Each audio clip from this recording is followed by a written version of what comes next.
করতেছি আপনার কিন্তু কোনো অ্যারেঞ্জ কোনো ইয়ে না কিন্তু আমি এটুকু বলতে পারি যে এই বাসাটা 95% প্রস্তুত আছে। ওনারা ইচ্ছে করলে কিন্তু এখানে ইয়ে করতে পারবে, হ্যাঁ, এখন উঠতে পারবে। আর আপনার যে 5% আমি বলবো এটার আরও আসবাবপত্র টুকটাক এগুলো আছে, এগুলো এখনও অসম্পূর্ণ আছে, তবে এগুলো সব পাইপলাইনে আছে। এখন ঘটনা হচ্ছে ওনারা যদি এখন ইচ্ছে করে এটাতে উঠতে পারবেন, তবে আগের থেকে ইয়ে হয়ে আছে যে ফিরোজাই যেহেতু প্রস্তুত আছে, ওখানে একটা ইয়ে আছে। আপনার যদি ইচ্ছে করে তাহলে এটা প্রস্তুত আছে, এটা আপনার বললাম 5% একটু ইয়ে আছি। আর এটা তো শেষ নাই, একটা বাড়িতে উঠতে গেলে কিন্তু অনেক কিছু লাগে, আপনারা জানেন, যেগুলো বাড়ির যারা কর্তা-কর্তি যারা থাকবেন তারাই হয়তো বাকি 5% কমপ্লিট করবেন। আচ্ছা, সেক্ষেত্রে আপনি যুদ্ধের আগে জানিয়েছিলেন, আমরা জানতে পেরেছিলাম সেটা হচ্ছে যে যদি বাসা প্রস্তুত না হয় ফিরোজা উঠবে। জি, গতকাল পর্যন্ত এই বাসার পরিস্থিতি ওই রকমই ছিল। গতকাল থেকে আজ পর্যন্ত দিনে রাতে 24 ঘন্টা যেভাবে কাজ হয়েছে, অভাবনীয় পরিবর্তন এসেছে। আমি বাসার ভিতর থেকে এক্ষুনি আসলাম, আমি আপনাকে জানাতে পারি যে বাসাটা মোটামুটি প্রস্তুত।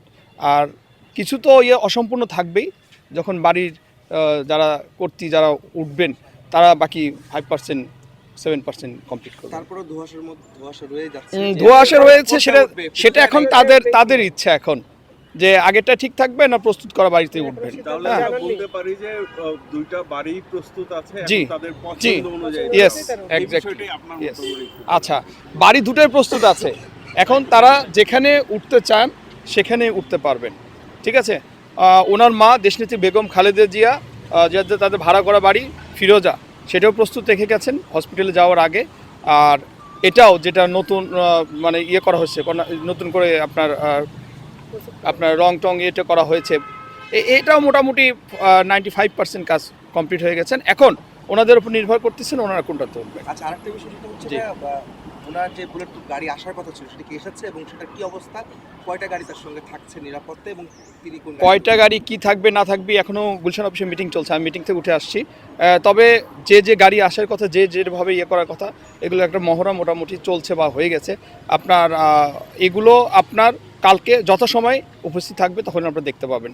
আচ্ছা, আমি আরেকটি কথা বলতে চাই, যে জন্য আমি মূলত আপনাদের সামনে হাজির হয়েছি, সেটা হচ্ছে জনাব তারেক রহমান কখন আসবেন, কি করবেন না করবেন, এটার ঊর্ধ্বে কথাটা থাকবে। কথাটা হচ্ছে আমাদের বিনীতভাবে অনুরোধ, আপনারা যদি এই কথার প্রচার করেন, সেটা হচ্ছে জনাব তারেক রহমান আপনার এমন একজন নেতা যে শহীদ প্রেসিডেন্ট জিয়াউর রহমান বাংলাদেশ স্বাধীনতার ঘোষকের সন্তান। আগামীতে যদি এই স্বাধীনতা রক্ষা করার একজন ব্যক্তি থাকে, আমি বুকে হাত দিয়ে বলতে পারি, আমার সঙ্গে হয়তো আপনারাও ঐক্যমত পোষণ করবেন যে জনাব তারেক রহমানই একমাত্র ব্যক্তি যে আগামীতে আসলে আপনার বাংলাদেশের স্বাধীনতা সার্বভৌমত্ব আপনার ধরে রাখবেন।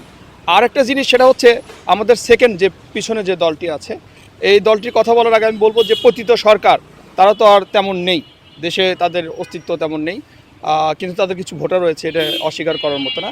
আচ্ছা, আমাদের পেছনে যে সংগঠনটি আছে, একটা ইসলামিক সংগঠন, আমি নাম ধরবো না, তাদের মুক্তিযোদ্ধায় কি ভূমিকা ছিল এটা আপনারা জানেন।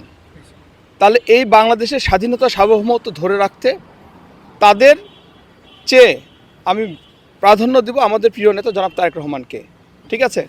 আচ্ছা, আরেকটি কথা না বললেই না, আমরা বলতে চাই দীর্ঘকণ্ঠে, সেটা হচ্ছে জনাব তারেক রহমান কিন্তু ইচ্ছা করলে আপনার যে দূর দেশে ছিলেন, চিকিৎসার জন্য গিয়েছিলেন, এই দূর দেশে কিন্তু খুব সুন্দরভাবে ফ্যামিলি নিয়ে সুখে দিন কাটাতে পারতেন কিন্তু, ঠিক আছে। কিন্তু জনাব তারেক রহমান কিন্তু মাটির টানে আসছে, জনাব তারেক রহমান আসছে মায়ের টানে, জনাব তারেক রহমান আসছে এই দেশের জনগণ এবং এই দেশের আপামর জনগণের টানেই কিন্তু উনি আসছেন। দেখেন, উনি এসে কি করবেন সেটা হচ্ছে কর্মসূচি উনি নেবেন, কিন্তু উনি এসে যে কর্মসূচিগুলো নেবেন, ইনশাল্লাহ আমাদের দেশের যাতে উন্নয়ন বা দেশের যে আপনার সিকিউরিটির কথা যে বলা হচ্ছে, এগুলো সব যেন সমুন্নত থাকে, এটা। আর হচ্ছে জনাব তারেক রহমান, আমরা কিন্তু ব্যতিব্যস্ত হয়ে গেছি কখন আসবে, কি করবেন না করবেন, এগুলো না। আমার কথা একটাই থাকবে, জনাব তারেক রহমান মাটি দেশের জনগণের টানিয়ে আসছেন। ওকে, জি।